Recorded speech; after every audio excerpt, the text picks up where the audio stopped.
Assalamu alaikum, everyone. Welcome to the Missing Dots, where we confront the questions most people are too afraid to ask and where silence is never an option. Today, we step into one of the most sensitive, controversial, and emotionally charged debates in the Muslim world. Why do some people accept the Quran but reject the Hadith? This isn't a new conversation. It didn't begin on YouTube, Reddit, or TikTok.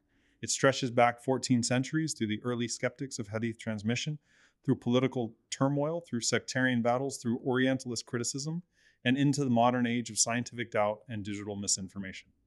Some reject Hadith because of history, some because of morality, some because of logic and science, some because of contradictions they perceive, and some because they simply don't trust the human chain between them and the Prophet. But here's the real question. Are these doubts new, or have Muslims themselves raised them from the very beginning? Tonight, we're not here to preach. We're not here to attack. We're here to examine critically, honestly, and academically the 100 toughest, most taboo questions raised by atheists, external Muslims, non-Muslims, and even Muslims themselves.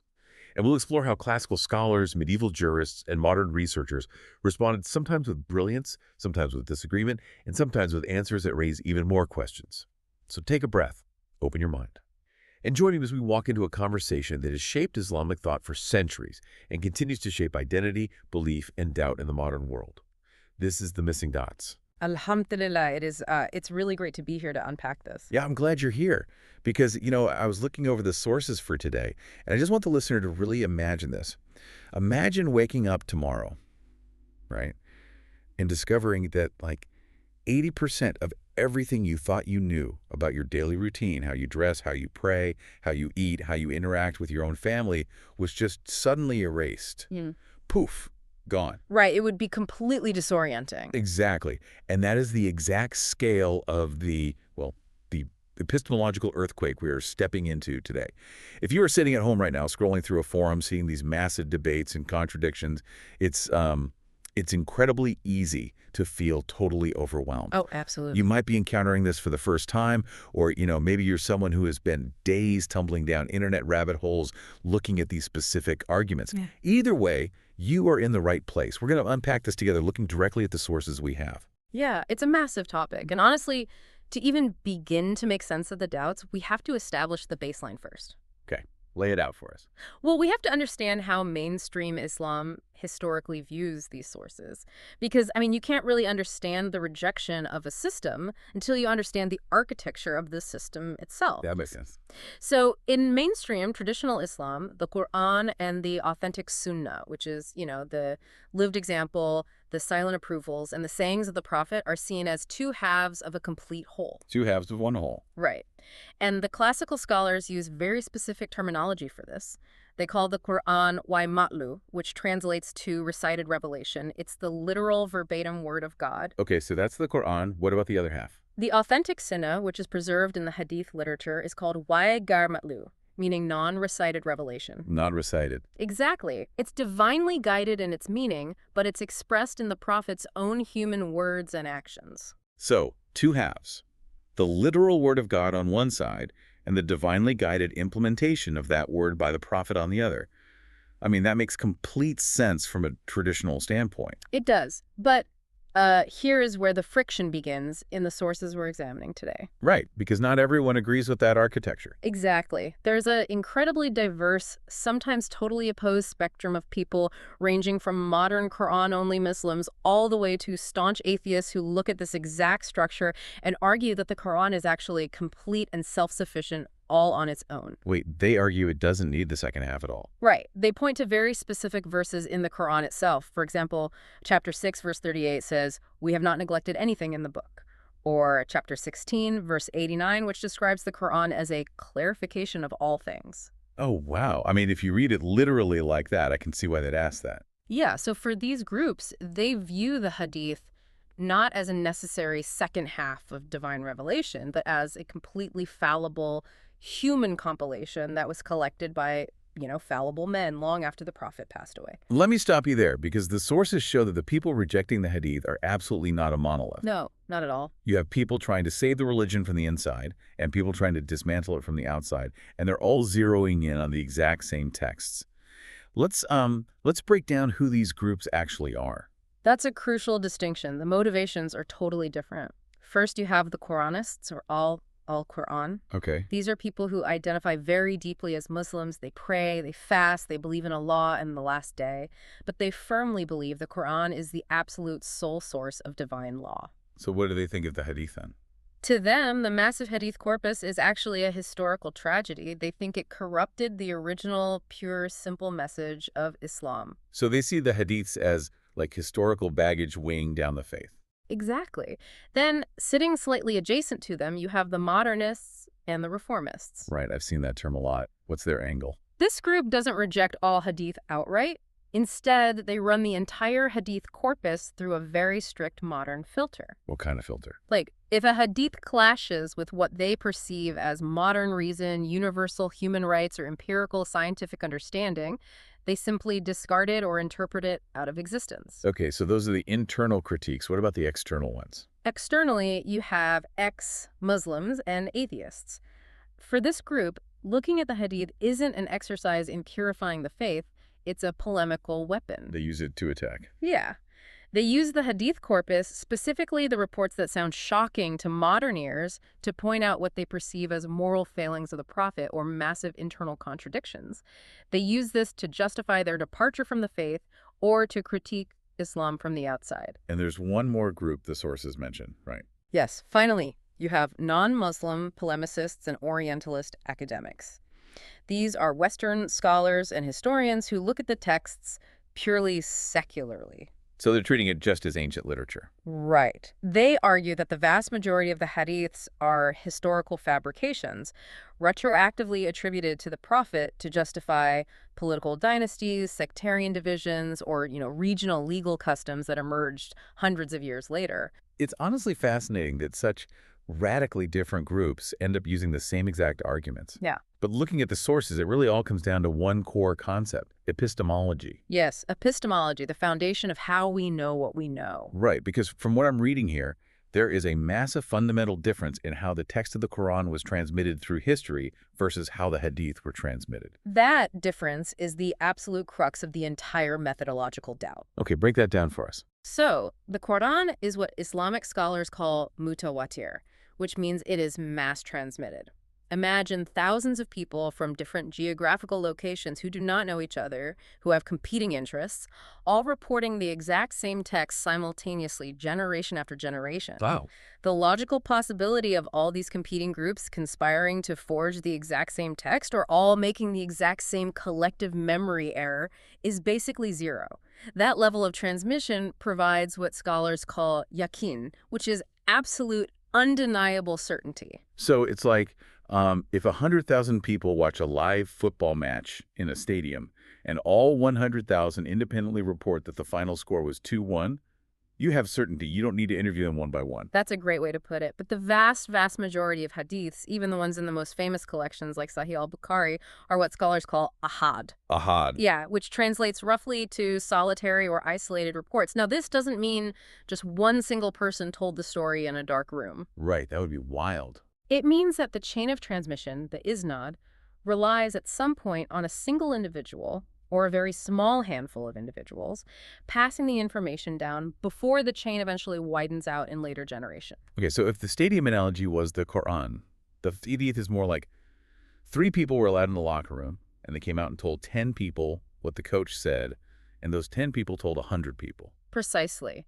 And critics argue that ahad reports, by their very nature of relying on individual human memory, can only ever provide zan, which means probability, or highly educated speculation. Okay, I see where this is going. Yeah, so the epistemological question they ask is this. How can you build binding, eternal, divine religious law on something that is only probable? The thing is, that makes a ton of logical sense to a modern mind. If the Quran explicitly calls itself clear and detailed, the critics are basically asking, why on earth do we need a database of hundreds of thousands of reports to understand it? It's like saying, here is a perfect, divine, infinite constitution from the creator of the universe. But to actually understand it, you need to rely on a massive stack of centuries-old human-written footnotes. So how do traditional scholars actually respond to the idea that the Quran doesn't need the Hadith? Well, the classical defense to this was really codified and fiercely championed by Imam al-Shafi'i back in the 9th century. In his famous work, Al-Risala, he approached this systematically. What was his main argument? Al-Shafi pointed out that the Quran repeatedly, in dozens of verses, explicitly commands believers to obey Allah and obey the messenger. His core argument was logical. How can God command you to obey a messenger if God does not provide a mechanism to preserve his specific commands, his explanations, and his example? Oh, because if you just say obey the Quran, you're stuck in a loop. The Quran itself is pointing outside of itself, telling you to look at the Prophet. Exactly. Furthermore, traditional scholars point out a glaring practical issue. Without the Hadith, the most basic, fundamental, everyday practices of Islam are literally impossible to perform. Like what? Give us an example. Like the prayer, the salah.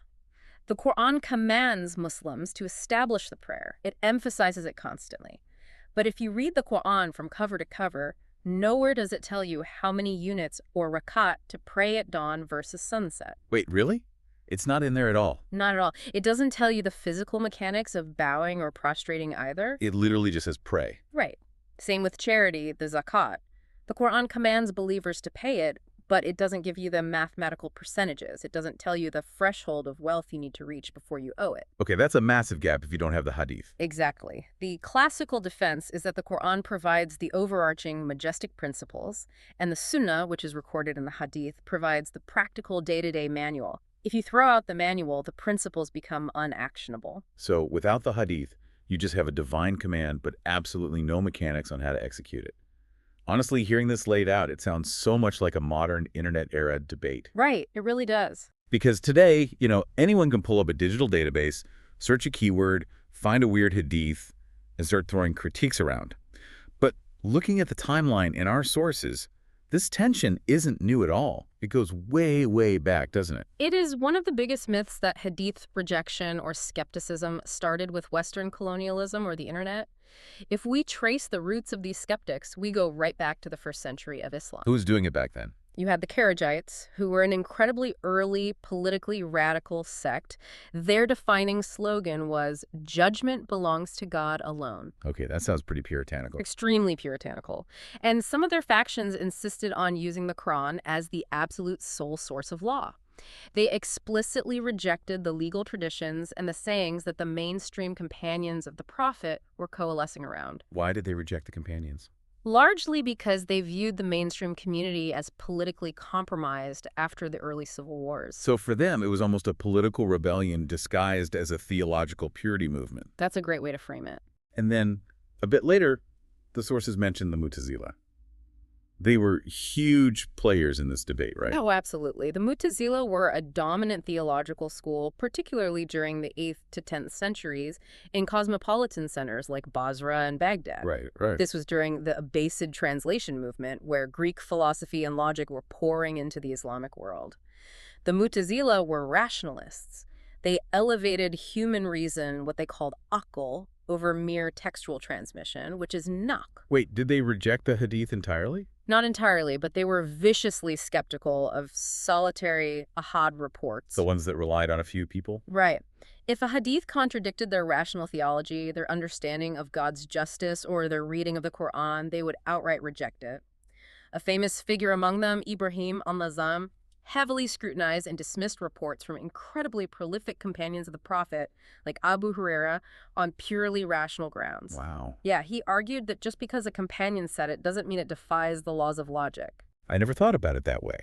We just assume ancient scholars accepted everything blindly, but they were applying a really strict philosophical logic filter. They absolutely were. And even within the traditional Sunni legal schools, there was some pushback against Hadith, wasn't there? Like the early Hanafi school. Yes, the early Hanafi jurists based in Kufa, Iraq. They were known as the al-Ray, which translates to the people of reasoned opinion. Okay, why were they skeptical? You have to remember, Iraq was far from Medina, the city of the Prophet. The environment was different. The societal problems were totally different. These jurists were actually highly skeptical of isolated hadiths just popping up out of nowhere. That makes sense, being geographically so far away. Right. If a single chain hadith contradicted the established, widespread local practice of the community, or if it violated their analogical reasoning, which they called qiyas, They would often prefer their analogical reasoning over the text of the Hadith. Really? Yeah, they applied incredibly stringent, almost hostile criteria before they would allow an isolated Hadith to dictate law. So the seeds of skepticism, the demand for logical consistency, that was always there in the DNA of Islamic scholarship.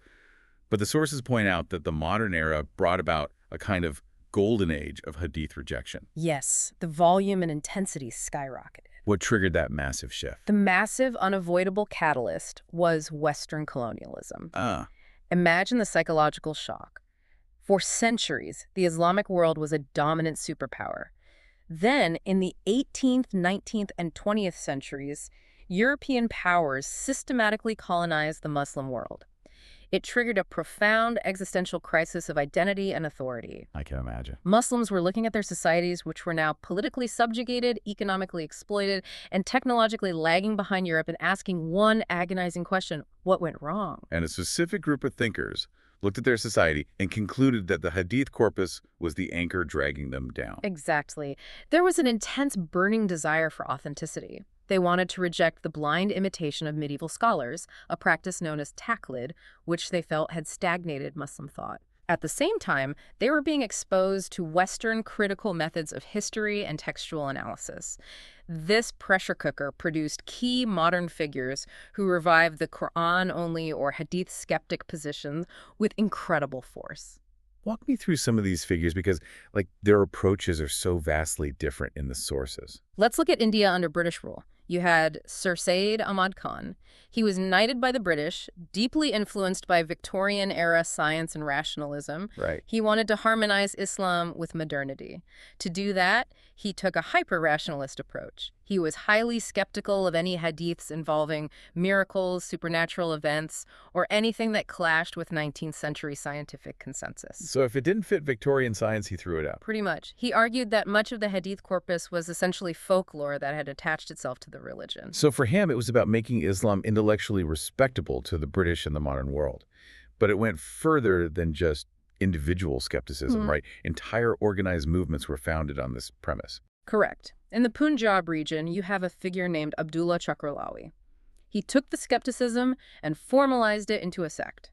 He founded the Al-Quran movement, insisting unequivocally that the Quran is the only valid binding source of Sharia. So a complete rejection. Yes.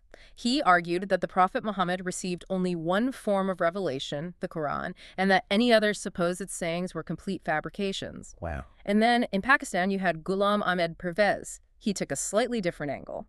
He argued that the Hadith corpus was actually a vast conspiracy. A conspiracy? By who? He often pointed fingers at Persian influence. He argued that after the Persians were conquered by the Arabs, they infiltrated the religion and fabricated hadiths designed to destroy the original, rational, dynamic spirit of Islam and replace it with fatalism and superstition. That is wild. Yeah, he believed the hadiths were the literal cause of Muslim civilizational decline. Wow.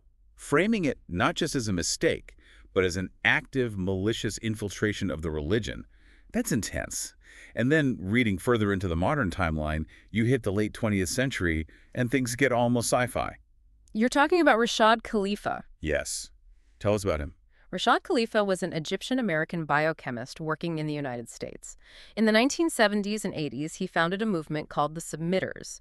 He used early computers to analyze the text of the Quran and claimed to have discovered a hidden mathematical miracle based on the number 19. By the code 19. Exactly. He argued that this code 19 mathematically proved the Quran's divine origin, its perfect preservation, and its complete self-sufficiency. And where did the Hadith fit into his math? They didn't. He argued that this mathematical code rendered all hadiths totally redundant. In fact, he went further than almost anyone else. He labeled the hadith and sunnah as satanic innovations designed to distract believers from the pure word of God. It's truly fascinating how the pushback takes so many different forms, from political rebellion in the 7th century, to rational philosophy in the 9th, to Victorian science in the 19th, to computer-generated mathematical codes in the 20th. It really is a massive spectrum. But as we look at this modern era, we also have to talk about the Orientalists, don't we? The Western academics who started dissecting Islam from the outside. Their work fueled so much of this debate. They completely reshaped the academic landscape. In the late 19th and early 20th centuries, you have monumental Orientalist scholars like Ignat Goldsher from Hungary and Joseph Schacht. What was their main contribution to this debate? Well, they took the historical critical method, the exact same tools used to dissect the Bible in Europe, and applied it to Islamic texts. Goldsher's work was a bombshell. He argued that if you look at the Hadith corpus, it doesn't actually sound like a 7th century prophet talking in the desert. What does it sound like to him? He argued that the vast majority of it was a reflection of the political, sectarian, and legal battles of the 2nd and 3rd Islamic centuries. So he's basically saying that Muslims living in the year 850 were having an argument about a legal issue, and to win the argument, they just put their own opinions into the mouth of the prophet to give it ultimate authority. Exactly. It was retroactive justification. And then Joseph Schacht took Goldsher's premise and focused heavily on Islamic law.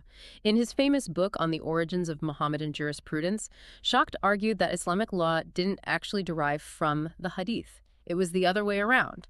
The Hadith derived from the law. Wait, unpack that mechanism. How did he prove that? Schacht looked at early legal texts and noticed a pattern. He claimed that early local legal traditions say the way people traded goods in Kufa were established first based on local custom or common sense. Okay. But later, when the scholars demanded that every law needed prophetic backing, the jurists essentially back-projected chains of transmission, or isnads. Schacht used a method called the common link theory. Okay, wait, let me make sure I understand this common link thing. So Schacht is basically saying he looks at a family tree of a text, and if all the branches stop at one guy in the year like 800, he assumes that guy made it up. Because that actually sounds like a pretty logical detective method. Exactly. He called that guy the common link. Yeah. And his theory was that this guy fabricated the text and then essentially forged the rest of the chain going backward to the prophet. Okay, let me push back on this because it's a brilliant theory.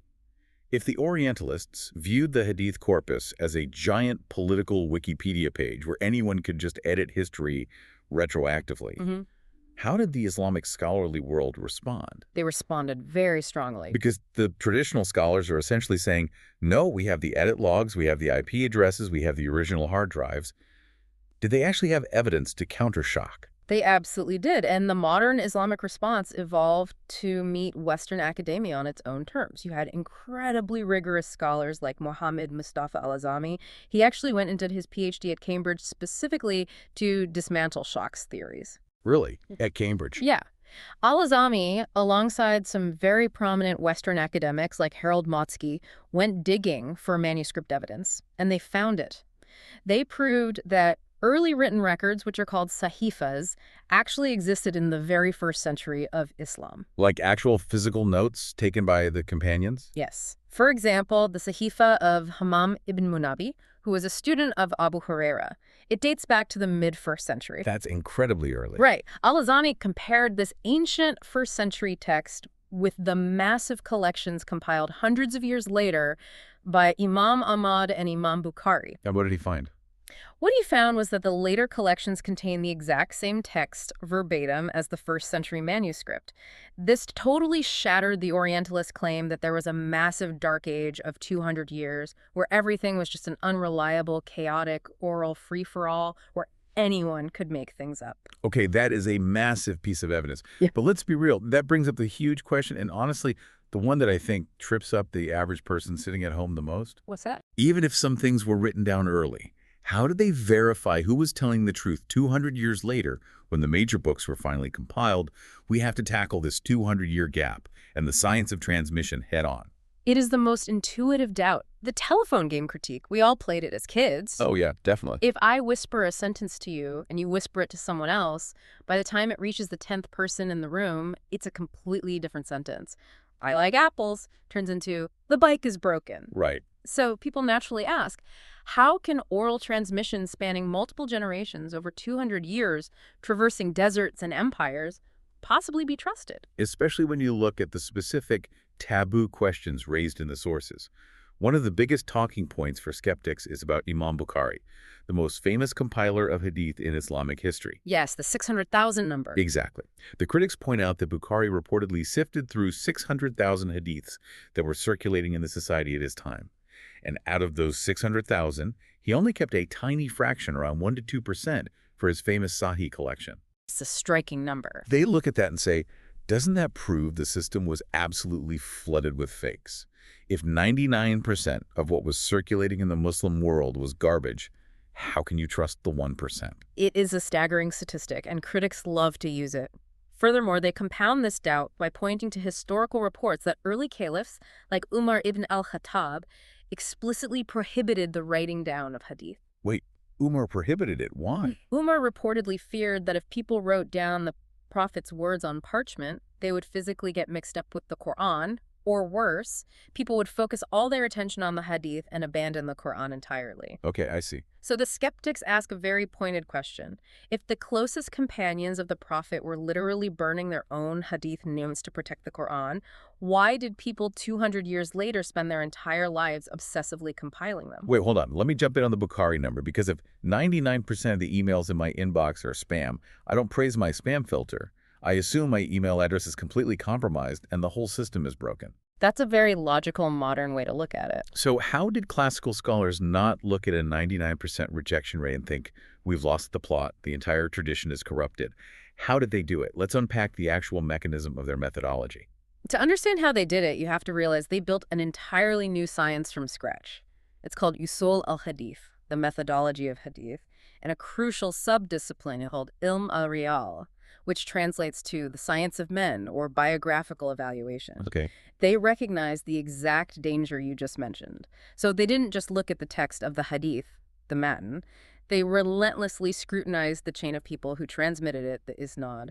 Okay, but I have to push back here on behalf of the critics.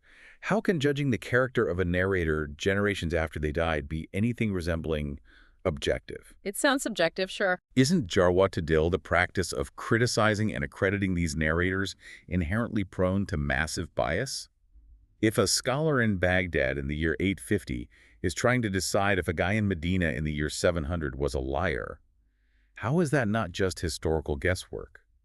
Especially if they belong to different theological sects or political tribes. It's a fantastic question, and critics view it as entirely subjective. But the classical scholarly defense is that this wasn't just casual historical gossip. It was a rigorous, incredibly granular, cross-referenced system. What did that look like in practice? Scholars would literally travel for months on horseback or camel just to interview the contemporaries of a narrator. They weren't just asking, is he a good guy? They were asking about his theological leanings, his political affiliations, whether he was known to exaggerate, and crucially, how good his memory was. But how do you test the memory of someone who is dead, or even someone standing right in front of you, regarding a text from 50 years ago? They had specific mechanisms for that. One technique was called telkin. Yeah. A hadith master would sit with a narrator and intentionally recite the narrator's own hadiths back to him, but the master would subtly weave in tiny, almost imperceptible errors, changing the word here, mixing up a name in the chain there. Oh, wow. Like a trap. Exactly. Yeah. If the narrator nodded along and didn't immediately catch the mistakes, his memory was deemed unreliable. His hadiths were thrown out. That's intense. And it went beyond memory. If he was known to lie about mundane things, like tricking an animal with an empty feed bag, his hadiths were rejected because they figured if he lies to a horse, he'll lie about the prophet. Mashallah, that is an incredible level of vetting. They were basically building a massive ancient database of human reliability. Exactly. And regarding the oral transmission critique, the telephone game, the defenders point out a huge Western bias in the critique. What do you mean by Western bias? We cannot project our modern reliance on written text onto 7th century Arabia. We need our phones to remember a grocery list. But the Arab culture of that time was a deeply mnemonic culture. So they were just better at memorizing. It was built culturally and biologically for exact oral preservation. Before Islam, they preserved tens of thousands of lines of incredibly complex poetry, perfectly maintaining meter and rhyme across generations without writing a single word down. Orality, in that specific cultural context, did not mean unreliability. It was their primary technology. I see. So going back to the spam filter analogy, what the scholars are saying is the fact that Bukhari rejected 99% isn't a sign of a failed tradition. It is proof of the system's incredible self-correcting rigor. That is exactly how they view it. They view it as the world's first massive, decentralized peer review system. That's a great way to think about it. Ibn Hajar al-Asqalani, who wrote the most famous commentary on Bukhari, argued exactly this point. Bukhari wasn't just throwing out 590,000 deliberate lies. What was he throwing out then? Many of the rejected hadiths were just duplicates, or they had chains that were mostly okay but not perfect. Bukhari was aiming for the absolute pinnacle of certainty. He would reject a hadith if the chain was authentic, but the narrator had a reputation for having a slight lapse in memory in his extreme old age. It was unparalleled strictness. I understand the defense of the mechanism, but here is the reality check for the sources today. Okay. Even with the greatest spam filter in the world, what happens when a verified top-tier hadith gets through the filter? The scholars stamp it as authentic, but the actual text of it clashes violently with the Quran itself. And this is where the academic debate turns into an intense theological crisis. Right. We move from the chain of transmission, the isnad, to the text itself, the matan. What do you do when the chain is structurally mathematically perfect, but the content seems totally contradictory to the highest authority in Islam? Because this is where ex-Muslims, Quranists, and even skeptical traditional Muslims raise the toughest, most uncomfortable questions. Let's look directly at the specific examples from the sources. You have the Quran explicitly stating in chapter 2, verse 256, there's no compulsion in religion. It's a universal declaration of religious freedom. But then you have highly authentic hadiths prescribing the death penalty for apostasy for leaving the faith. That's a major one, yes. Or take the penal code. The Quran prescribes 100 lashes for the crime of adultery. It's written right there in Surah An-Nur. But the hadiths introduce a completely different, much harsher, arguably brutal punishment, stoning to death, or Raj. Yes, and it is not just legal contradictions. There are massive theological ones, too. Like what? The Quran repeatedly states that the prophet is only a human messenger and explicitly commands him to say that he does not know the unseen future. Yet the hadith corpus is overflowing with highly detailed cinematic prophecies. Like the end time. Descriptions of the end times, the Dajjal or Antichrist, the Mahdi, and reports of the prophet possessing supernatural abilities and performing physical miracles. So when a skeptic or Quranist reads this, what is their immediate conclusion? For skeptics, this is the smoking gun of human tampering. They argue that in these instances, the hadith is effectively overriding or abrogating the Quran. Which violates the hierarchy. To them, this violates the fundamental absolute hierarchy of divine texts. They ask, if the literal, unchanging word of God says one thing, and the oral report of a human transmitter says another, how on earth can the human report win? That's a very fair question. They see the hadiths on stoning or apostasy not as divine revelation, but as later political or cultural norms of harsh ancient societies that were retroactively projected back onto the prophet to give them the illusion of divine weight. That is a heavy accusation. But the traditional scholars aren't ignoring these contradictions. They read the exact same texts. How do they actually resolve them without just throwing the hadith in the bin? The classical scholars developed incredibly sophisticated, complex frameworks for resolving contradictions. They didn't just flip a coin, they used a system of legal triage. Legal triage. Yeah. This is the science of tarjih, which is finding preference between conflicting texts, nask, which is abrogation, and taxis, which is contextual specification. Okay, those are big words. What do they mean practically? Their core foundational argument is that the Quran provides general, broad, universal rules, while the hadiths act to specify, restrict, or contextualize those rules based on real-world, messy application. Let's make that concrete for the listener. Walk me through the mechanism of how that works in practice, using the adultery punishment as an example. Let's take the punishment for adultery. The skeptic sees a contradiction, 100 lashes versus stoning. Right. The classical jurists look at the same text and use taxis specification. They argue that the Quranic verse of 100 lashes applies generally to unmarried people who commit fornication. Okay. The hadith of stoning, however, specifies the punishment for a very distinct category: married adulterers. To the classical scholar, it is not a contradiction, it is a branching of the law. The hadith is refining the general Quranic statement. And what about the theological contradictions?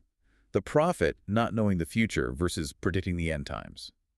For those, scholars argue that while the prophet absolutely does not possess knowledge of the unseen independently as a divine attribute, God chose to reveal specific glimpses of the future to him as part of his prophetic mission, and he communicated those glimpses to the companions.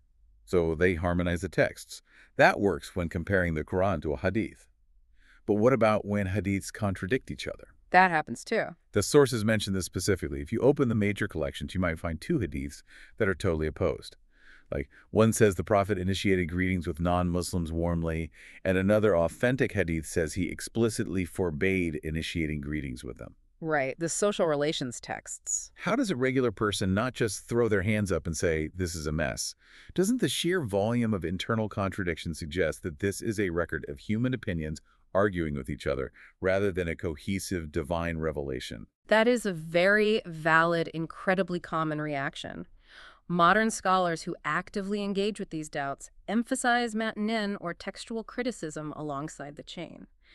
They point out that these contradictions often completely dissolve when you take the hadiths and map them onto a historical timeline. You mean tracking exactly when in the Prophet's life he said them? Precisely. Context is everything. Give me an example of that. For example, a ruling or a statement given during a time of intense warfare, betrayal, and physical persecution in Medina might differ drastically from a ruling given during peaceful coexistence in Mecca. Oh, I see. The contradiction isn't an error in the transmission of the text. It is a perfectly accurate transmission of a change in circumstance. However, it is crucial to acknowledge that for critics, these classical and modern harmonization efforts can sometimes feel like a massive special pleading. Special pleading meaning? Meaning, it feels like the scholars are performing intellectual gymnastics, bending over backwards to save a text at all costs, rather than applying Occam's razor and admitting the text might simply be flawed or fabricated. I see the logic.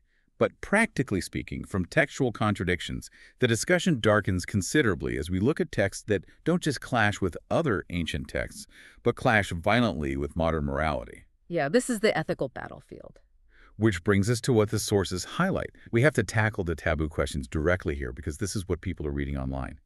The sources highlight hadiths that seem to explicitly permit wife beating. Yes. Hadiths that state a woman's testimony in court is worth half of a man's, or reports that directly describe women as being deficient in intellect and religion. There are reports that endorse slavery, the taking of captives, and concubinage. And we also have to mention the specific examples that cause the most intense viral debate today. Which ones? The hadiths regarding Aisha's age at marriage, the unequal punishments for certain crimes based on social status or gender, or highly intimate reports about the Prophet's private life that modern readers find deeply intrusive or entirely incompatible with their modern understanding of prophetic dignity. Right. So when a skeptic, or even a struggling believer, reads these texts today, what is their immediate conclusion? Skeptics argue that these texts clearly reflect the harsh, patriarchal, tribal realities of 7th century Arabia. They see them as historical artifacts of a very specific time and place, absolutely not as timeless, universal, divine morality meant to be applied in the 21st century. So they just dismiss them. Yeah. For ex-Muslims, encountering these specific texts is frequently cited in the research as the primary devastating catalyst for their deconversion. That makes a lot of sense. And for Quranists, they look at these hadiths and say, this violently contradicts the Quranic emphasis on universal justice, human dignity, and spiritual equality. Therefore, regardless of what the chain says, the hadith must be false. How does the classical tradition handle this? Because we have to remember, they didn't have our modern human rights frameworks. What was their mechanism for dealing with these harsh realities? Well, classical jurists operated in a totally different paradigm. They absolutely read these hadiths through the lens of Quranic mercy, but they also accepted the overarching social structures of late antiquity, like the existence of slavery or patriarchal family structures, as realities to be regulated, mitigated, and controlled, rather than abolished overnight. Okay, so they regulated it. Yes. However, to mitigate the harshness, they instituted incredibly strict procedural safeguards. Explain that. What do you mean by procedural safeguards? Let's take the harsh physical punishments, the hudud. The classical jurists didn't deny the text, but they required such an impossibly high standard of evidence that applying the punishment became practically impossible. Like the 4 witnesses rule. Exactly. For example, to execute someone for adultery, you needed 4 righteous, unimpeachable eyewitnesses to testify that they saw the actual physical act of penetration occurring. Which is physically impossible unless it's in public. Right. And if even one witness backed down, the other 3 were severely flogged for slander. The jurists used the terrifying strictness of the law as a psychological deterrent, but actively used procedural loopholes and the principle of warding off punishments by doubts to prevent actual executions. Okay, I hear that. But today, for someone scrolling through these texts on their phone, that explanation doesn't always satisfy them. Saying, the law is brutal, but we intentionally make it impossible to apply, feels like a cop-out to a modern mind. What are modern scholars saying about this? Modern scholars like Yusuf al-Qaradawi or Khaled Abu el-Fadl use a fundamentally different framework called the Maqasid approach. Maqasid. Maqasid means the higher objectives or ultimate purposes of the Sharia.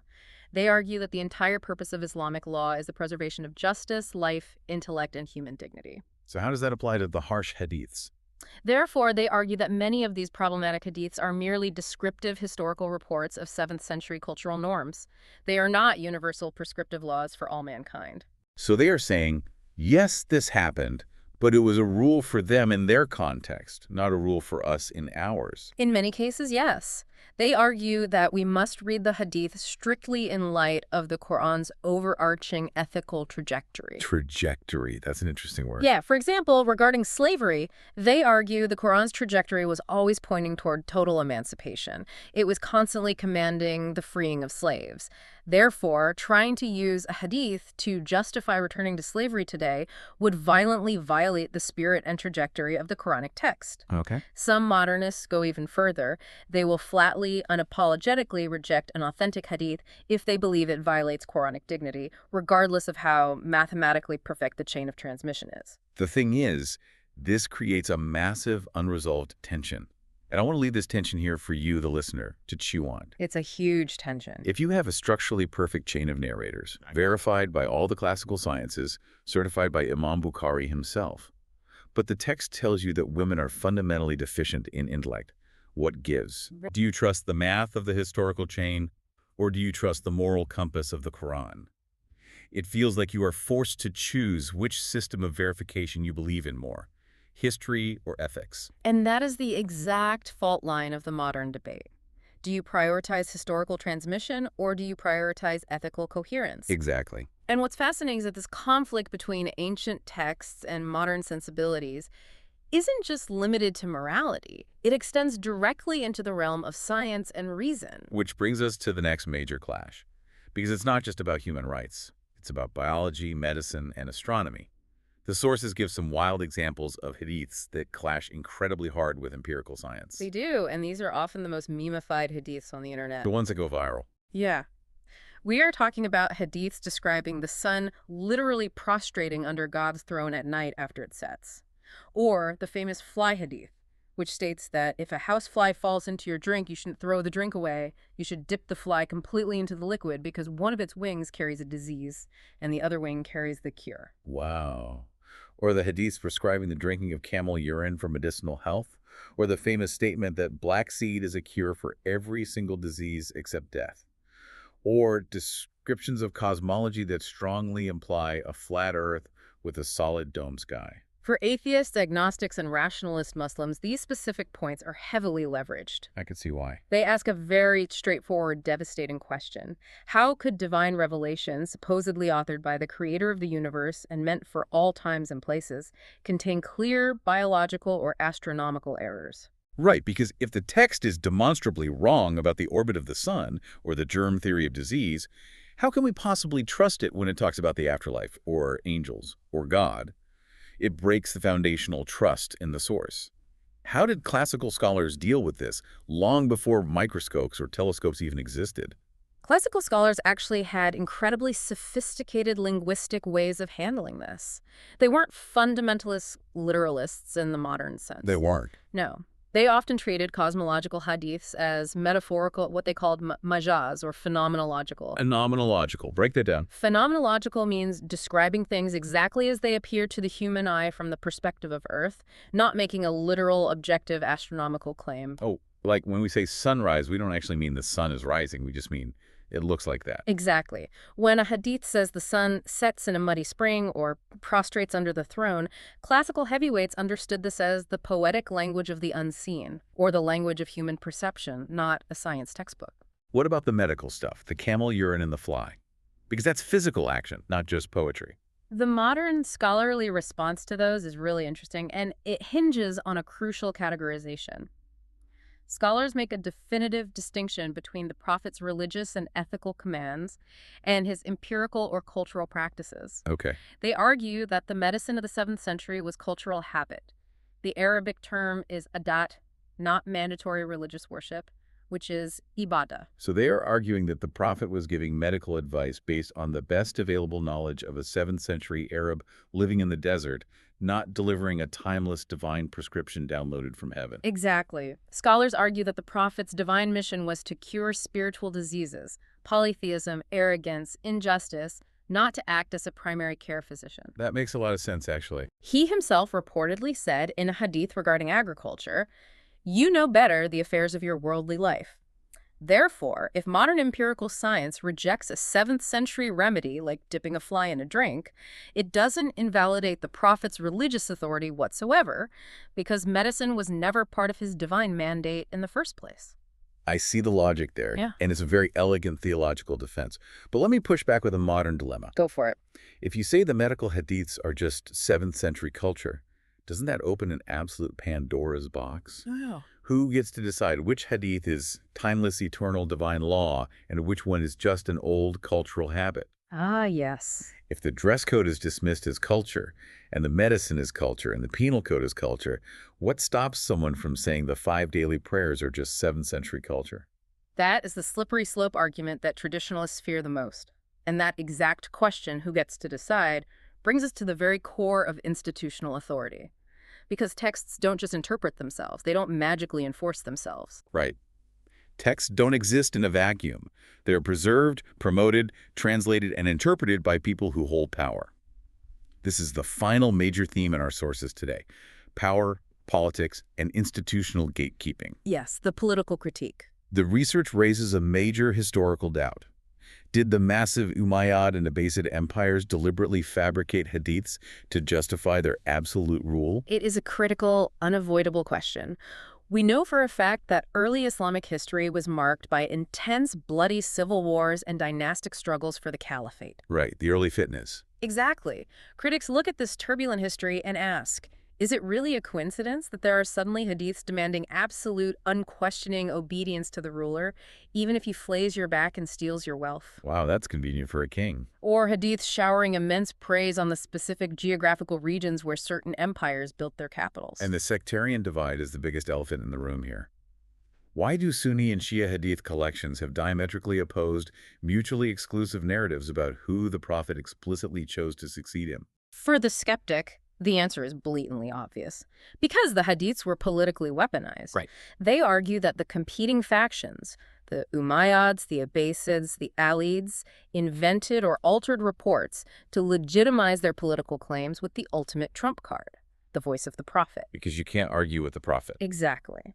Furthermore, modern critics take this historical critique and apply it to institutions today. They ask, are hadiths used by the clerical classes, the ulama, and modern state-sponsored fatwa councils as a massive gatekeeping mechanism? Unpack that. What does that mean for the average believer?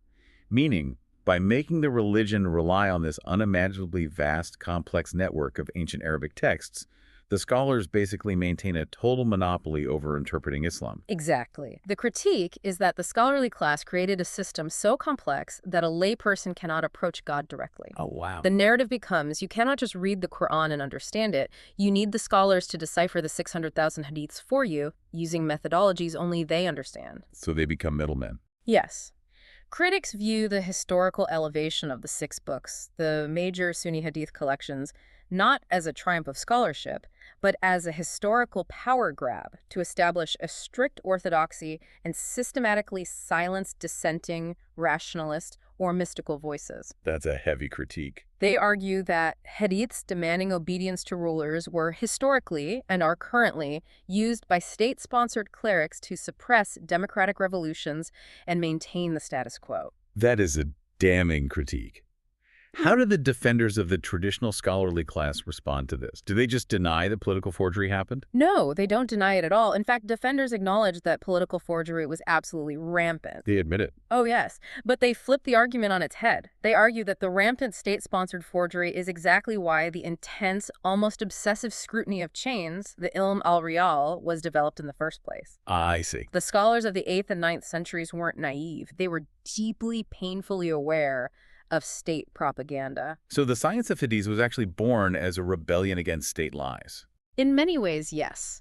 The scholars who collected the hadiths were very often fiercely independent of the state, and sometimes they were actively tortured and persecuted by the state for refusing to toe the theological line, like the famous ordeal of Imam Ahmad ibn Hanbal. Right, he was imprisoned. Exactly. Traditionalists argue that consensus, or ijma, isn't some shadowy clerical conspiracy hatched in a back room. It is the cumulative mathematical probability of thousands of fiercely independent scholars spread across different continents over multiple centuries, all independently agreeing on the authenticity of a text. So they view this massive, decentralized network of scholarship as providing an impenetrable check against state tyranny. That is exactly how they view it. So for a skeptic, the institutions defending the Hadith are the ones who materially benefit from its authority. It's like asking a massive corporation to audit itself. But for a traditionalist, this decentralized network of humble scholars was actually the greatest defense mechanism against corrupt kings trying to rewrite the religion for their own benefit. Exactly. It really depends on whether you view the scholars as partners of the state or as the protectors of the people. And that underlying tension between institutional authority, textual preservation, and individual reason is what makes this debate so enduring, so complex, and so profoundly difficult to resolve. It absolutely is. This has been an incredible journey through the history, the methodology, the ethics, and the brutal politics of this debate. As we wrap up, we need to briefly synthesize the sheer gravity of what we've been looking at today, because this isn't just an academic exercise. No, it has real-world stakes. Rejecting hadiths doesn't just tweak Islamic law at the margins, it eliminates over 80% of it. It changes the way you pray, it changes how you fast, it changes how you give charity, it results in a radically, fundamentally different religion. Yes. The ultimate question for you, the listener, to ponder on your own as you navigate these sources isn't just about historical chains of narration or memory tests or 7th century text. It's about the very nature of religious authority itself. Exactly. If a believer honestly, sincerely investigates their tradition, grapples with these immense historical and moral tensions, and comes to the conclusion that they can only truly trust the Quran, is their intellectual journey an act of heresy, or is it the ultimate pure search for truth? May Allah grant us success. Come on, let's go. Don't forget to follow this channel, The Missing Dots. Thank you.